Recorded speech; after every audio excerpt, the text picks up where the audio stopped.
La personne la plus importante sur la surface de la Terre aujourd'hui est le Saint-Esprit. Notez bien que j'ai dit « personne ». Le Saint-Esprit est plus important que l'Organisation des Nations Unies, plus important que le G7, plus important que tous les psychologues réunis. Il a plus de vision que tous les professeurs de toutes les universités. Il possède plus de connaissances que tous les livres de toutes nos bibliothèques. Le Saint-Esprit est la personne la plus importante sur cette planète. Pourquoi? Parce qu'il est celui que Dieu le Père et Jésus-Christ, le Fils notre Seigneur, ont envoyé pour accomplir et finaliser l'œuvre et le but de Dieu sur la terre. C'est lui que Dieu a envoyé pour mener à bien cette tâche. Par conséquent, l'œuvre la plus importante sur terre n'est pas votre travail. Ce n'est pas la bureaucratie gouvernementale. Ce n'est pas non plus le travail des forces de l'ordre qui tentent de maintenir la paix et l'ordre dans la société. L'œuvre la plus importante sur terre est celle du Saint-Esprit. L'Ancien Testament est principalement vu comme l'œuvre du Père. Le Nouveau Testament est principalement vu comme l'œuvre du Fils. Mais notre époque actuelle est connue comme l'ère du Saint-Esprit. Puis-je entendre un Amen pour le Saint-Esprit? C'est lui qui est maintenant responsable de la terre, et il est donc crucial que nous le connaissions et apprenions de lui. Le Père a introduit et envoyé le Fils, et le Fils a introduit et envoyé le Saint-Esprit. Dans Jean chapitre 16, versets 6 à 11, Jésus introduit le Saint-Esprit de cette manière. Il commence par parler de son départ dans le verset 5. Jésus dit « Maintenant, je vais vers celui qui m'a envoyé, et aucun de vous ne me demande où je vais. Mais parce que je vous ai dit ces choses, votre cœur est rempli de tristesse. Cependant, je vous dis la vérité, il est avantageux pour vous que je m'en aille, car si je ne m'en vais pas, le Consolateur ne viendra pas à vous. Mais si je m'en vais, je vous l'enverrai. Quand il viendra, il convaincra le monde en ce qui concerne le péché, la justice et le jugement. En ce qui concerne le péché, parce qu'il ne croit pas en moi. En ce qui concerne la justice, parce que je vais vers le Père, et que vous ne me verrez plus. Et en ce qui concerne le jugement, parce que le prince de ce monde est déjà jugé. J'ai encore beaucoup de choses à vous dire, mais vous ne pouvez pas les porter maintenant. Mais quand il viendra, l'Esprit de vérité, il vous guidera dans toute la vérité, car il ne parlera pas de lui-même, mais il dira ce qu'il aura entendu, et vous annoncera les choses à venir. Il me glorifiera, car il prendra de ce qui est à moi, et vous l'annoncera. Tout ce qui appartient au Père est à moi. C'est pourquoi j'ai dit qu'il prend de ce qui est à moi, et vous l'annoncera. Jésus dit qu'il va partir, mais qu'il reviendra, non sous la même forme que ses disciples le connaissaient, mais à travers le Saint-Esprit. Jésus introduit le Saint-Esprit au monde et précise qu'il guidera, enseignera et révélera la vérité. Le Saint-Esprit ne parlera jamais de lui-même, mais seulement de ce qu'il entendra de Jésus, car Jésus est la parole et le Saint-Esprit est la puissance de Dieu. Chaque fois que la puissance agit, elle doit s'appuyer sur la parole. Ainsi, le Nouveau Testament est sous la dispensation du Saint-Esprit, accomplissant la promesse que Dieu a faite dans Joël chapitre 2, où il dit qu'il répandra son esprit sur toute chair dans les derniers jours. Ces derniers jours ont commencé lorsque Jésus est ressuscité des morts. Le Saint-Esprit a alors été libéré sur la terre, marquant le début de cette ère. L'Ancien Testament parle souvent du jour du Seigneur, qui a duré 33 ans et demi, la durée de la vie de Jésus sur terre. Mais Joël parlait d'un autre jour, le jour de l'Esprit. Depuis 2000 ans, nous vivons dans cette ère du Saint-Esprit, où il est à l'œuvre pour accomplir la volonté de Dieu. Dans Hébreux chapitre 8, l'auteur parle d'une nouvelle alliance. Dieu dit « Le jour viendra où je ferai une nouvelle alliance avec Israël et la maison de Juda. Elle ne sera pas comme l'alliance que j'ai faite avec leurs ancêtres, car ils n'ont pas persévéré dans mon alliance. » Dans cette nouvelle alliance, Dieu dit qu'il n'écrira plus ses lois sur des tablettes de pierre, mais les inscrira dans nos cœurs et nos esprits. C'est là l'œuvre du Saint-Esprit. Il ne s'agit plus d'une liste de règles gravées sur des pierres, mais d'une relation personnelle avec Dieu, guidée par le Saint-Esprit qui habite en nous. Le Saint-Esprit nous convainc et nous guide directement, sans intermédiaire. Dans cette nouvelle alliance, il n'y a plus de pression pour vivre selon une liste de lois gravées sur des tablettes de pierre. Psychologiquement, cela causait de la culpabilité et de la frustration pour ceux qui se sentaient incapables de respecter ces lois en permanence. Les psychologues disent souvent que cela pouvait mener à des problèmes mentaux tels que la schizophrénie ou la psychose, car les gens étaient constamment sous pression pour être parfaits. Mais avec le Saint-Esprit, il n'y a plus de condamnation. Si vous tombez, ne restez pas à l'écart de la communauté des croyants. Ne vous cachez pas et ne vous sentez pas déprimé. Si vous commettez une faute, venez à l'autel de Dieu pour être restauré, car le Saint-Esprit est un esprit de liberté. Le Saint-Esprit n'impose pas un mode de vie basé sur des règles inscrites sur des pierres, mais sur une loi qui est inscrite dans nos cœurs et nos esprits. Dieu dit « Je mettrai mes lois dans leur esprit et je les écrirai dans leur cœur.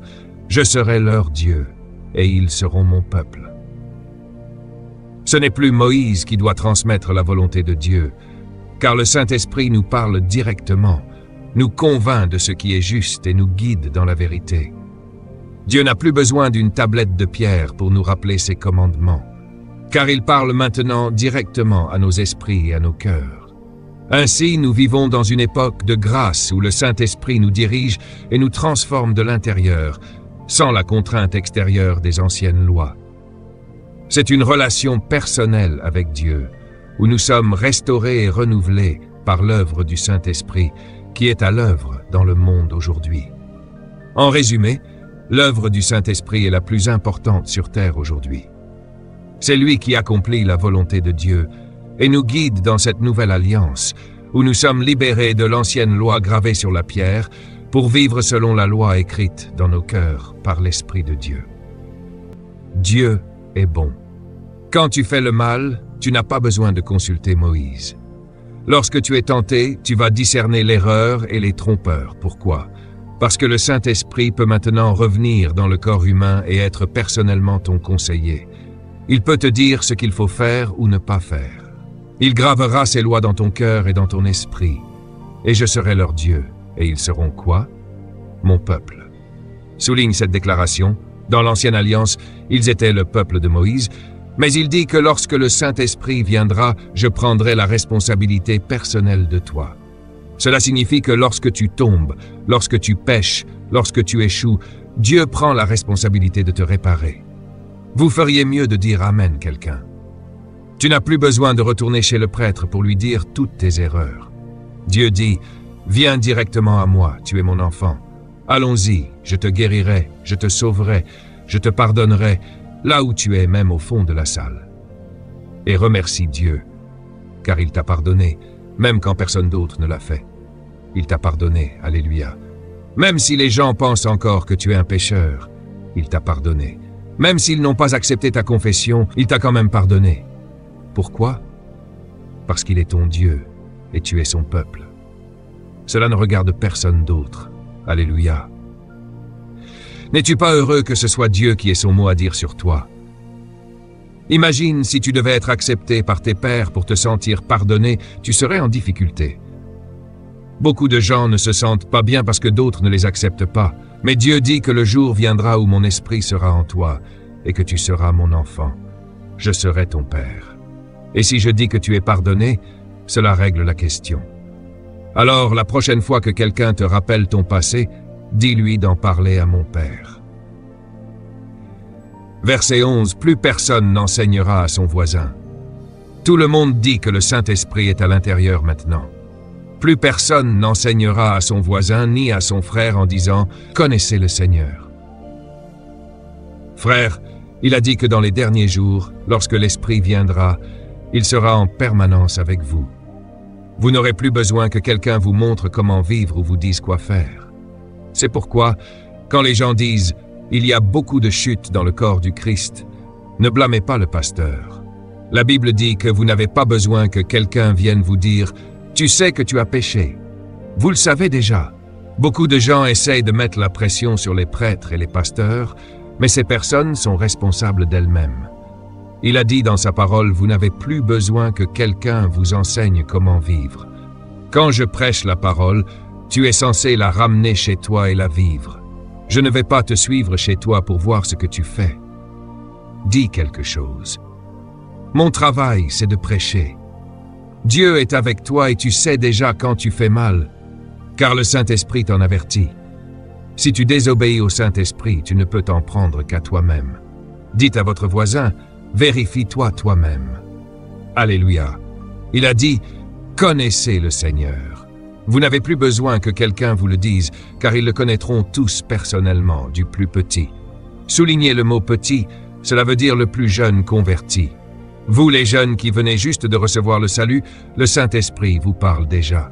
Des années d'expérience ne changent rien, c'est toujours le même Saint-Esprit qui parle à tout le monde. Certains marchent avec Dieu depuis si longtemps qu'ils pensent pouvoir marcher sans lui. Mais c'est la parole du Seigneur. Je pardonnerai leurs péchés et je ne m'en souviendrai plus jamais. Combien de temps? Pour toujours. Si Dieu t'a pardonné, personne d'autre ne peut te juger après cela. Le Saint-Esprit est ici pour achever l'œuvre que Dieu voulait accomplir. Prenons rapidement un moment pour comprendre à quel point le Saint-Esprit est précieux, important et nécessaire. Voyons d'abord son importance pour Jésus. Notez bien ceci.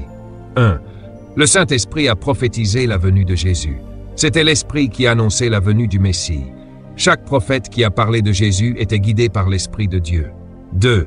Le Saint-Esprit a conçu Jésus-Christ dans le sein de Marie. C'était l'Esprit qui a accompli cette conception. 3. Il a scellé le baptême de Jésus.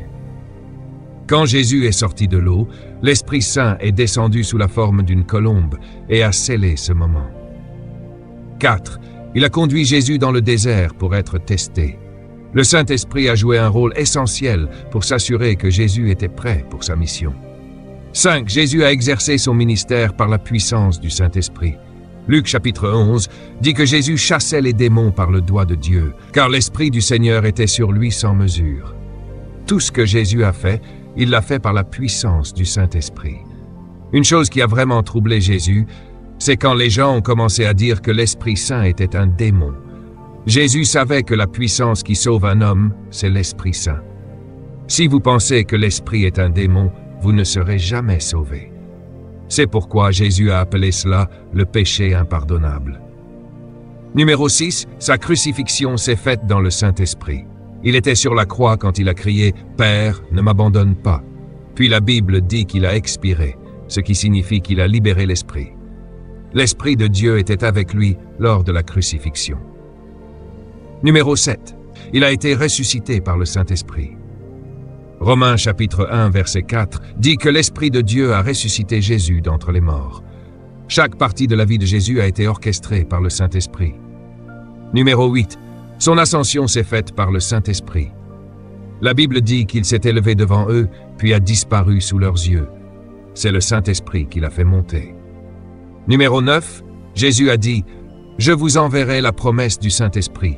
Il a été promis par Jésus. C'était la seule chose que Jésus a promis à la fin. « Je vous enverrai la promesse du Père ». Maintenant, parlons de ce que le Saint-Esprit accomplit en vous.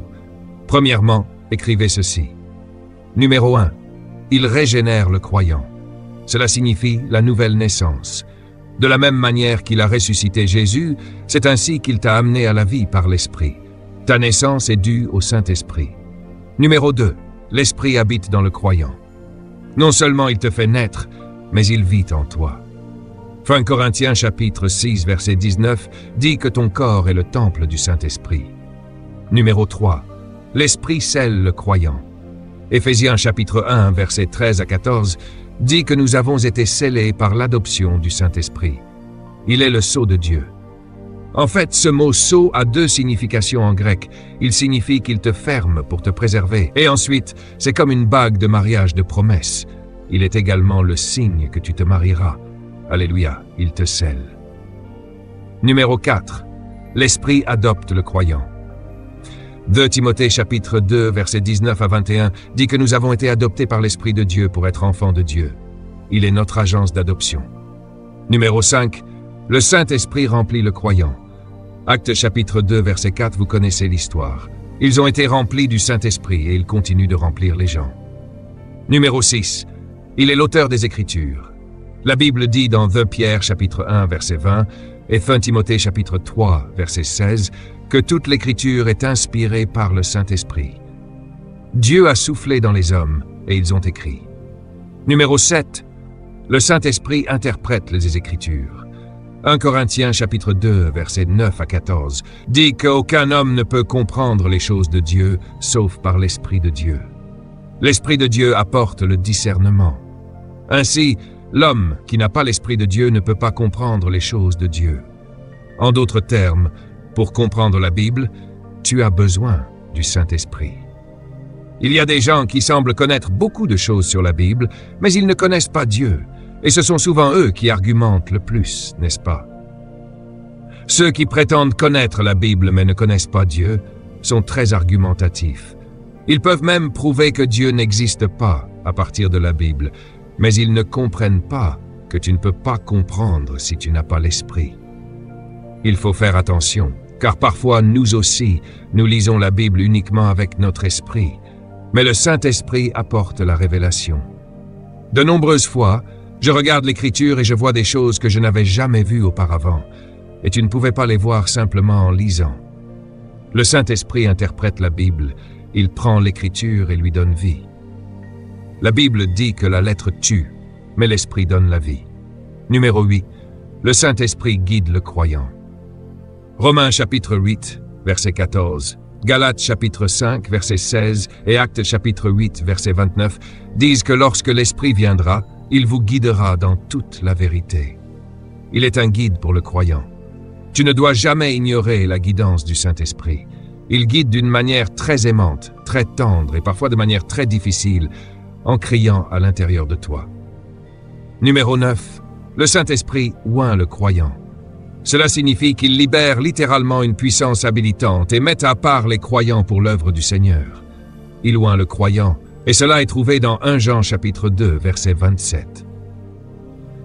Je vais lire ce verset, car il est très important pour chaque chrétien de le connaître. Première épître de Jean chapitre 2. Lisons le verset 27. Jean, le disciple qui a passé beaucoup de temps sur la poitrine de Jésus à cause de la manière dont il mangeait, couché par terre, a reçu beaucoup de révélations de Jésus, et voici ce qu'il dit au sujet de l'onction du Saint-Esprit. Quant à vous, l'onction que vous avez reçue de lui demeure en vous, et vous n'avez pas besoin qu'on vous enseigne. Mais comme son onction vous enseigne toutes choses et qu'elle est véritable et non mensongère, demeurez en elle comme elle vous a enseigné. La Bible dit que l'onction est en toi. Elle ne te quitte pas et elle t'enseigne. Cela signifie qu'elle ouvre l'Écriture, elle édifie et magnifie la parole de Dieu. Numéro 10. Le Saint-Esprit sanctifie le croyant. Être sanctifié signifie être mis à part pour l'usage particulier de Dieu, et Dieu sanctifie le croyant par le Saint-Esprit.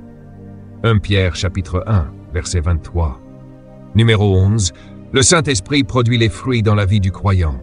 La Bible dit que nous devons porter le fruit de l'Esprit et l'Esprit apporte le fruit du caractère de Dieu dans nos vies. Et enfin, numéro 12, le Saint-Esprit donne la puissance aux croyants. Il te donne la capacité de faire ce pourquoi Dieu t'a donné naissance. Concentrons-nous maintenant sur cette puissance, car elle se manifeste par des dons du Saint-Esprit. Il n'y a qu'un seul Saint-Esprit, mais plusieurs opérations. Retenez bien ceci. Il n'y a qu'un seul Saint-Esprit, mais plusieurs opérations, tout comme il n'y a qu'une seule électricité, mais de nombreuses fonctions. L'électricité est l'électricité, n'est-ce pas? Et nous sommes tous reliés à la même centrale électrique. Si vous regardez cette émission dans un autre pays, votre maison est probablement connectée à la même centrale. La même électricité circule dans toutes les maisons, mais certains l'utilisent pour repasser, d'autres pour faire fonctionner un ventilateur, un ordinateur ou pour passer l'aspirateur. Il y a de nombreuses manifestations de la même puissance, en fonction des besoins. De la même manière, toute la puissance de Dieu vient du même endroit, le même Saint-Esprit. Ce qui est intéressant avec l'électricité, c'est qu'elle peut vous tuer ou vous aider. Par exemple, Ananias et Saphira ont été frappés par l'Esprit Saint et ils sont morts. Pourquoi? Parce qu'ils ont mis la mauvaise prise dans le mauvais trou, ils ont menti au Saint-Esprit. La Bible dit spécifiquement qu'ils ont menti au Saint-Esprit, pas à Pierre. Vous pouvez être tué par la même chose qui vous donne la vie. Ainsi, le Saint-Esprit est un seul esprit, mais il se manifeste de nombreuses manières différentes. La Bible parle des manifestations du Saint-Esprit. Le même esprit, par exemple, vous régénère et vous fait naître de nouveau. Il vous sanctifie, vous met à part, il vous donne de l'énergie, vous accorde la puissance, puis il vous donne des dons et vous permet d'accomplir cette œuvre. La Bible parle de deux expériences distinctes dans la vie des croyants concernant le Saint-Esprit. La première, notez-la bien, est la réception du Saint-Esprit par la conversion. Toute personne qui croit en Jésus-Christ sincèrement et accepte l'œuvre de rédemption reçoit le Saint-Esprit qui vient en elle et demeure en elle. Ainsi, tout croyant en Jésus-Christ possède le Saint-Esprit. Jésus a dit que si vous croyez au Fils qu'il a envoyé, nous viendrons faire notre demeure en vous. Jésus dit aussi à ses disciples, « Je suis avec vous, mais je serai en vous. » Donc, tout croyant possède le Saint-Esprit à l'intérieur de lui. Cependant, il existe une autre expérience que Jésus a mentionnée, et c'est le baptême dans le Saint-Esprit. Nous avons donc la réception du Saint-Esprit et le baptême du Saint-Esprit. Le mot baptême est très important. Tout le monde dit « baptiser », en grec « baptisin ». Cela signifie trois choses, s'immerger, imbiber et tremper pour tester les faiblesses. Le Saint-Esprit fait ces trois choses. Il ne vient pas seulement dans votre vie, mais il veut imbiber toute votre vie. Beaucoup de gens ont du mal à marcher dans la puissance de Dieu et à obéir à l'Esprit, même s'ils sont chrétiens parce qu'ils ont l'Esprit, mais l'Esprit ne les a pas complètement. Je m'adresse à certains d'entre vous. Vous savez que vous êtes sauvés, mais vous ne comprenez pas pourquoi vous retombez constamment dans vos problèmes. Pourquoi vous n'arrivez pas à surmonter certaines faiblesses et certains péchés avec lesquels vous luttez depuis des années. La raison en est que vous avez le Saint-Esprit, mais il ne vous possède pas entièrement. Le baptême dans le Saint-Esprit commence un processus d'imbibition. Il vous immerge dans le Saint-Esprit. Laissez-moi vous expliquer. J'ai un verre d'eau dans ma main. Si je bois cette eau, que se passe-t-il? Vous ne savez pas, n'est-ce pas? Elle va à l'intérieur de moi. Je porte donc de l'eau. Mais si je saute dans une piscine, que se passe-t-il? C'est l'eau qui me porte. Voilà ce qu'est le baptême dans le Saint-Esprit. Lorsque vous naissez de nouveau, vous recevez l'Esprit de Dieu, mais lorsque vous êtes baptisé dans le Saint-Esprit, vous vous immergez en lui. Vous dites, « Seigneur, remplis-moi tout entier, jusqu'à mes ongles. » Le Saint-Esprit vient dans chaque partie de votre vie. Le Saint-Esprit aime les invitations. Il ne s'impose jamais.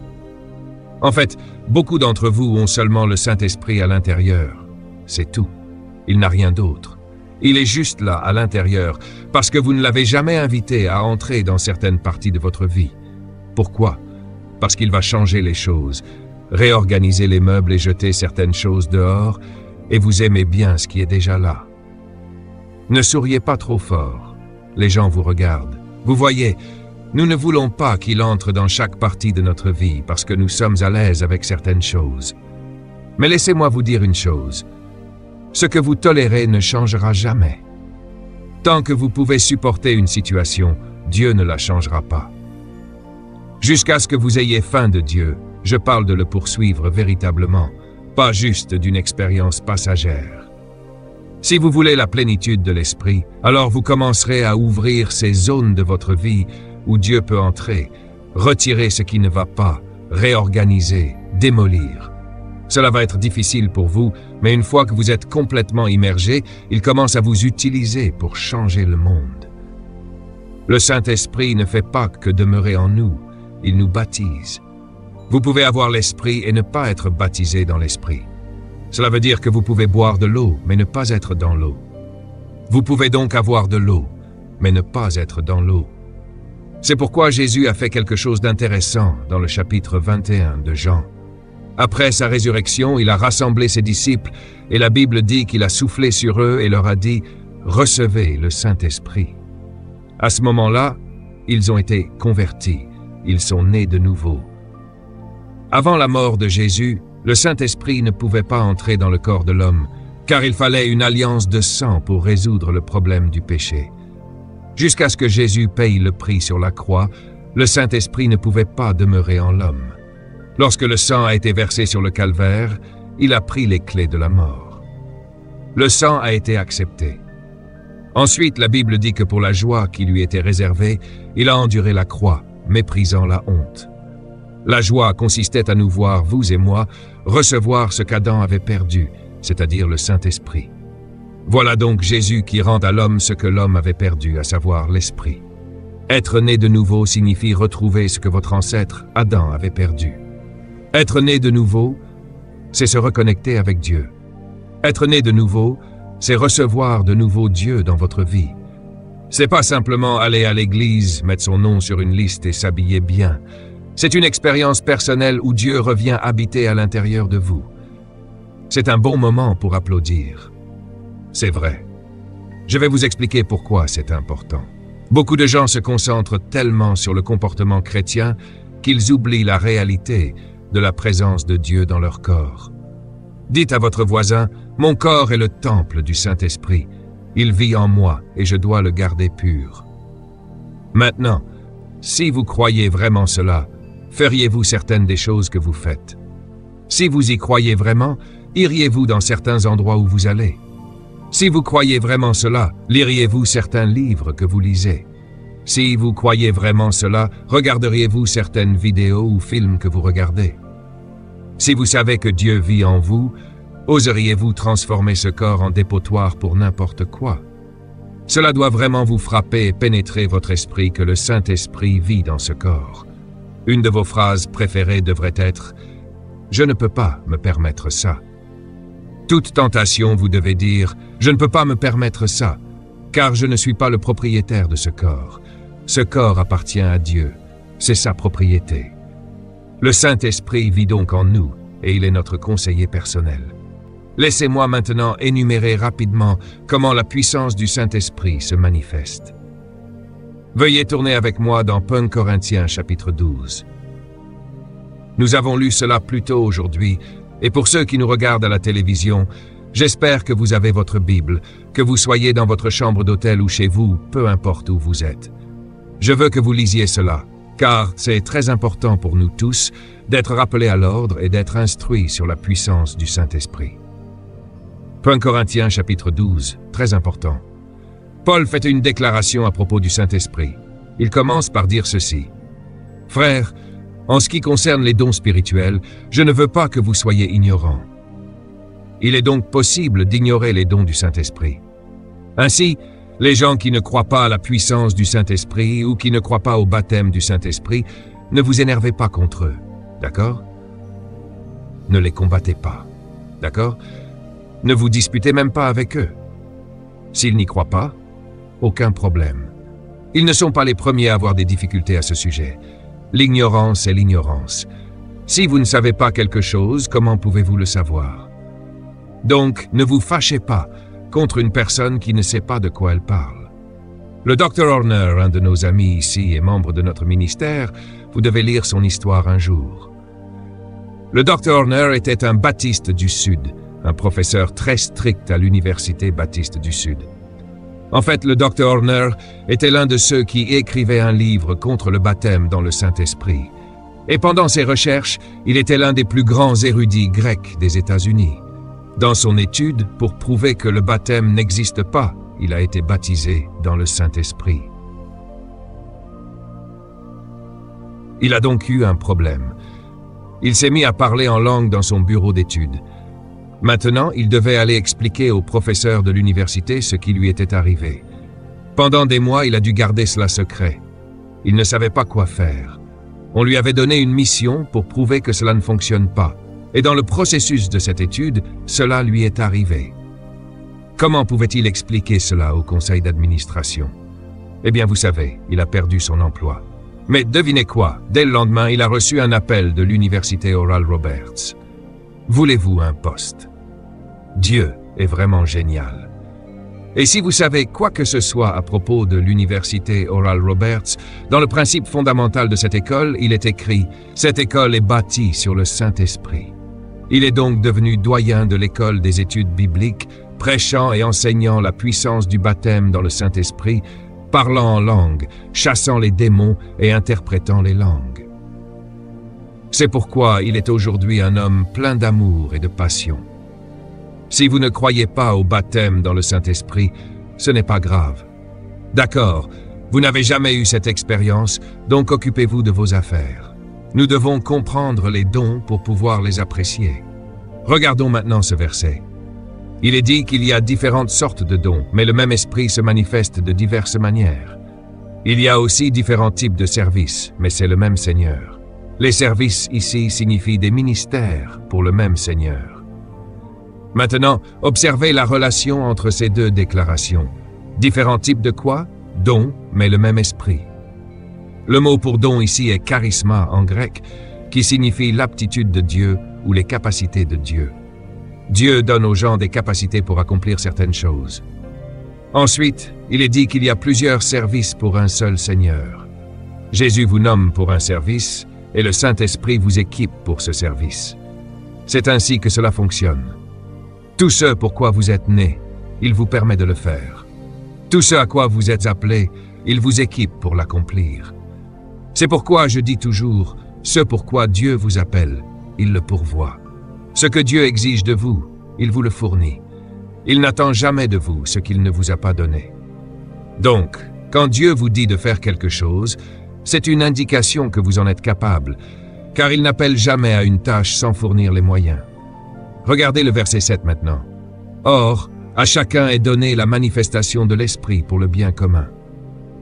À l'un est donné par l'Esprit une parole de sagesse, à un autre une parole de connaissance par le même Esprit, à un autre la foi par le même Esprit, à un autre le don de guérison par ce même Esprit, à un autre la puissance d'accomplir des miracles, à un autre la prophétie, à un autre le discernement des esprits, à un autre diverses sortes de langues, et à un autre l'interprétation des langues. Mais c'est le même Esprit qui opère tout cela, et il les distribue à chacun en particulier, comme il le veut. Il est important de souligner cette dernière déclaration. Le Saint-Esprit décide qui reçoit quoi et quand. Laissez-moi vous dire quelque chose de très important. Parfois, il ne se répète pas. Vous pouvez prophétiser un lundi, mais il peut ne plus vous permettre de prophétiser. Il peut manifester le don de guérison à travers vous, mais cela ne signifie pas que vous êtes un guérisseur. Et bien sûr, il peut permettre l'interprétation des langues une fois, mais cela ne signifie pas que vous êtes un interprète pour toujours. Pour ce moment-là, pour cet incident particulier, il vous a utilisé. Certaines personnes prophétisent une fois et se proclament prophètes. Parce que c'était un incident où Dieu les a utilisés, ils doivent maintenant inventer des prophéties pour faire fonctionner leur ministère. Puis-je entendre un amen? Certaines personnes à qui Dieu a permis de guérir quelqu'un à un moment donné par le don de poser les mains, et la personne a été guérie, ouvrent soudainement une église. Elles impriment des cartes, guérisseurs en ville, et maintenant elles doivent inventer des guérisons pour maintenir leur ministère. Si vous ne ressentez plus cette capacité, c'est que vous ne l'avez plus. Vous le savez, n'est-ce pas? Vous voyez, Dieu ne permet à personne de monopoliser ses dons. La Bible dit qu'il choisit, qu'il les donne à qui il veut. D'ailleurs, cela signifie aussi qu'il peut utiliser quelqu'un que vous n'aimez pas pour venir ici et prophétiser un jour. Oh, et vous êtes tellement occupé à être en colère contre cette personne que vous n'écoutez même pas ce que Dieu dit à travers elle et vous manquez le message de Dieu. Parfois, Dieu utilisera un âne si vous ne prêtez pas attention. Il l'a fait une fois. Alors, si Dieu peut utiliser un âne, je suis sûr qu'il peut vous utiliser pour prophétiser à n'importe qui. Cela ne veut pas dire que vous êtes un âne, mais certaines personnes en sont proches. Dieu peut aussi utiliser certains de ces jeunes qui viennent tout juste d'être sauvés. Certains d'entre vous pensent « Oh, je ne crois pas qu'ils puissent recevoir une prophétie de Dieu. » Qui a dit cela? Ces jeunes sont soumis au Saint-Esprit. Ils ont le même Saint-Esprit que vous. Je n'entends pas vos amens ce matin. Le jeune garçon qui venait de la rue quand il a reçu Christ, il a le Saint-Esprit en lui. Et si Dieu veut prophétiser à ce jeune garçon, nous devons faire attention à ne pas être ceux qui résistent à la prophétie.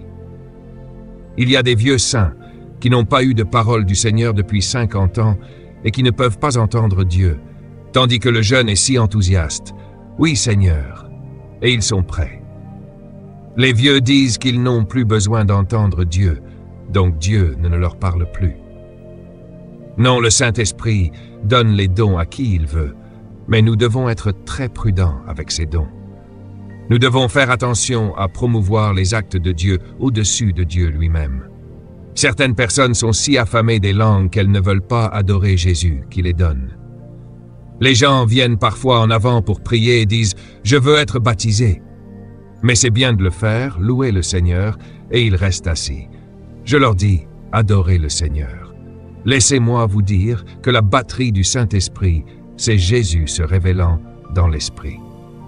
Donc quand vous adorez Jésus, la Bible dit que le Saint-Esprit vous aide avec vos gémissements.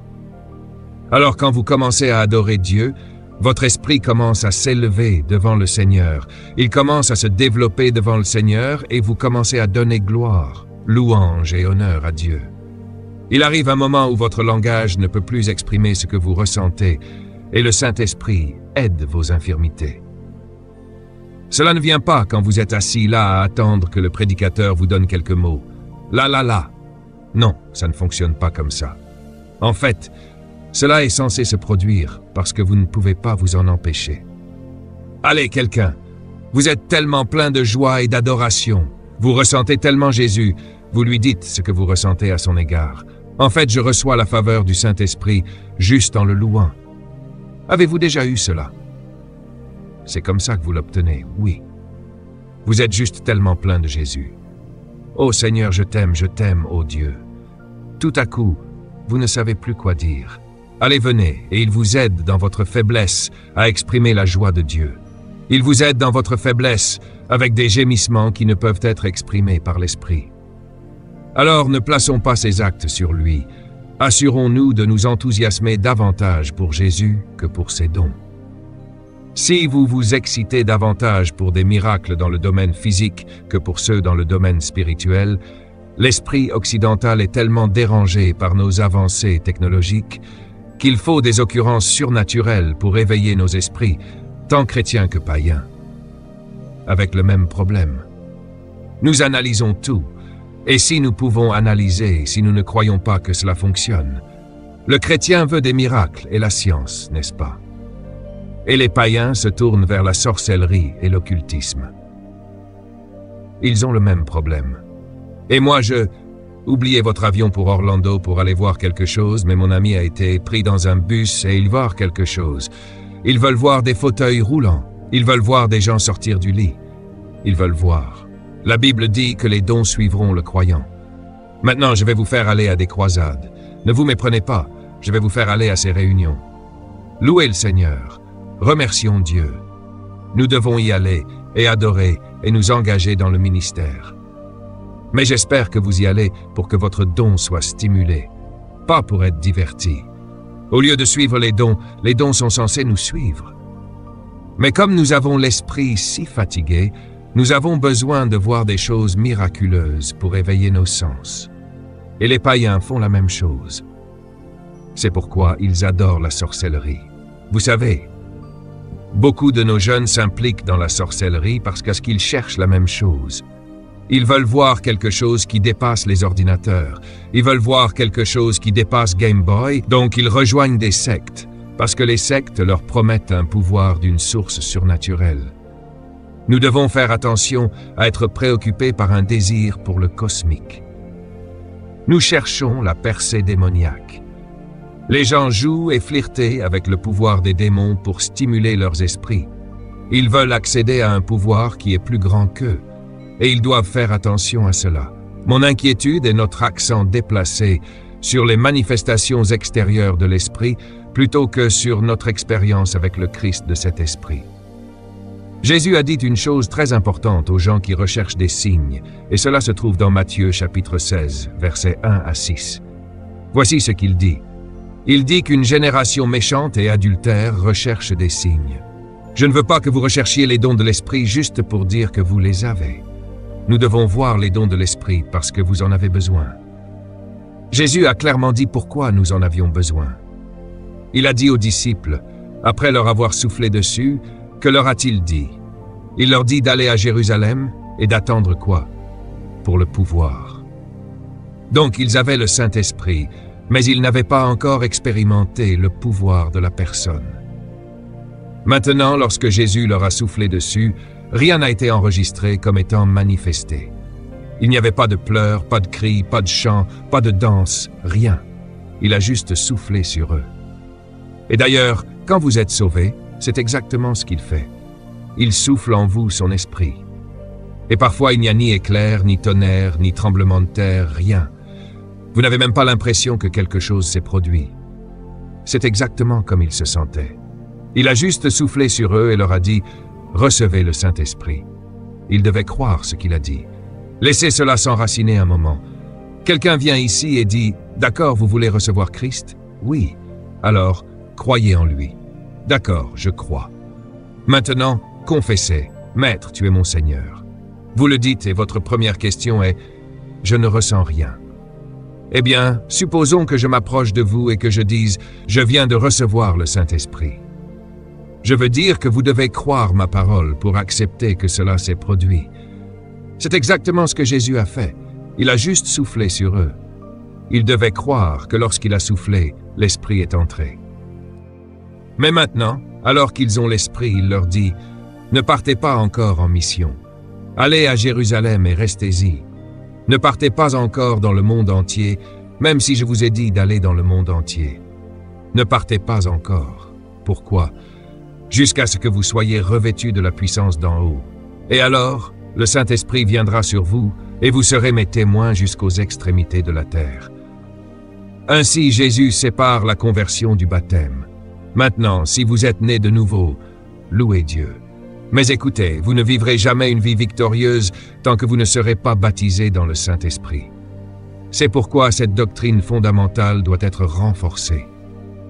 Nous ne devons pas seulement recevoir le salut, nous devons recevoir la plénitude et la puissance énergisante du baptême dans le Saint-Esprit. Les dons de l'Esprit ne sont pas destinés à amener la plénitude de l'Esprit, mais la plénitude de Christ. Nous sommes censés manifester qui est Christ à travers les dons de l'Esprit. C'est pourquoi nous ne devons pas marchander les dons et les vendre pour de l'argent. Bonjour à tous. Je connais des gens qui vendent des prophéties. Vous venez me voir, vous me donnez 20 $, je vous donne une prophétie. J'ai vu des gens qui vendent réellement des miracles. Vous venez avec une bonne offrande et je prierai pour que vous soyez guéris. C'est du marchandage et de la commercialisation des merveilleux dons de Dieu. Les dons ont été donnés pour témoigner de Christ, pour montrer que Christ est vivant. Alléluia. En fait, le baptême dans le Saint-Esprit est là pour prouver que Jésus est vivant. Maintenant, au milieu de tous ces dons, nous travaillons dans notre propre chair. Nous ne devons pas placer les dons au-dessus du donateur. C'est Christ qui doit être élevé, non pas le Saint-Esprit. Ai-je raison? Jésus a dit que le Saint-Esprit ne parlerait de rien par lui-même. Il ne dirait que ce qu'il reçoit de moi. Cela signifie que nous devons faire attention à ne pas poursuivre le Saint-Esprit pour lui-même, mais pour l'amour de Christ. Nous ne devons pas désirer les dons pour un gain personnel, mais les désirer pour amener le royaume de Dieu sur terre. Dieu ne sera le magicien de personne, et Jésus ne sera pas contraint de faire des tours pour Hérode ou pour qui que ce soit d'autre. C'est très sérieux lorsque nous en arrivons au point de chercher des miracles pour le divertissement. La plus grande preuve de l'œuvre de Dieu est accomplie par l'Esprit de Dieu et se trouve dans la vie rédemptrice et la résurrection de Christ. C'est la plus grande œuvre de Dieu. Seul Dieu peut changer les vies de manière rédemptrice. Cela devient donc l'acte et le test décisif de la présence de Dieu dans tout mouvement ou toute église. Permettez-moi de terminer, si vous le voulez bien, avec quelque chose que je veux que vous notiez concernant les dons. Ensuite, nous voulons prier pour beaucoup de gens ce matin. C'est un moment très opportun pour nous d'imposer les mains aux gens. Jésus avait le don de l'onction de puissance. Jésus était un homme et il était Dieu. Mais je vous pose une question. Si Jésus était homme et Dieu, pourquoi le Saint-Esprit est-il descendu sur Jésus? Si lui avait besoin du Saint-Esprit, vous savez que vous avez besoin du Saint-Esprit. Maintenant, je n'ai jamais entendu parler d'un esprit venant du ciel et entrant dans un autre leader de quelque religion que ce soit. Je n'ai jamais entendu parler d'une religion promettant que vous recevrez l'esprit de son leader. Jésus est le seul homme capable de dire « Je pars, mais seulement pour un petit moment, et je reviendrai aussitôt. Je suis avec vous, mais je serai en vous.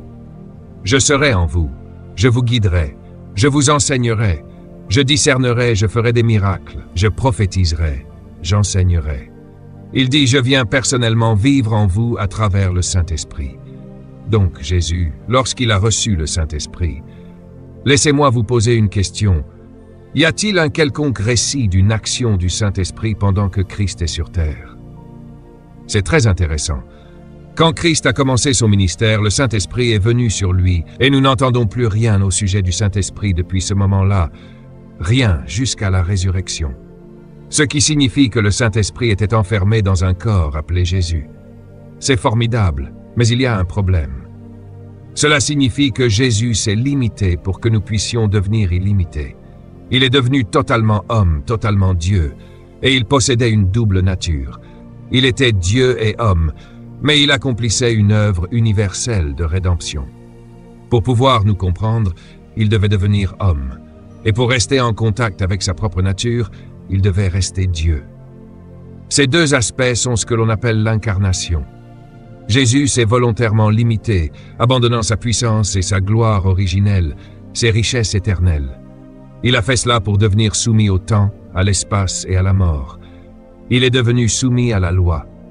Dans le livre de Galates, chapitre 4, verset 4, il est écrit « Dans la plénitude du temps, Dieu a envoyé son Fils né d'une femme, né sous la loi, pour racheter ceux qui étaient sous la loi. » Ce qui signifie que Christ a été placé sous la loi pour nous racheter. Il est devenu limité à l'espace. Par conséquent, Jésus n'est jamais allé au-delà de la Palestine. Je veux dire ceci, c'est un point très intéressant. Christ est venu sauver le monde, mais sa vie, pendant 33 ans, s'est déroulée sur un petit bout de terre, et il ne l'a jamais quitté. L'Inde n'était pas loin, mais il n'est jamais allé en Inde. L'Italie n'était pas loin, mais il n'est jamais allé à Rome. Il n'est jamais allé voir César. L'Afrique n'était pas loin, mais il n'est jamais allé en Éthiopie.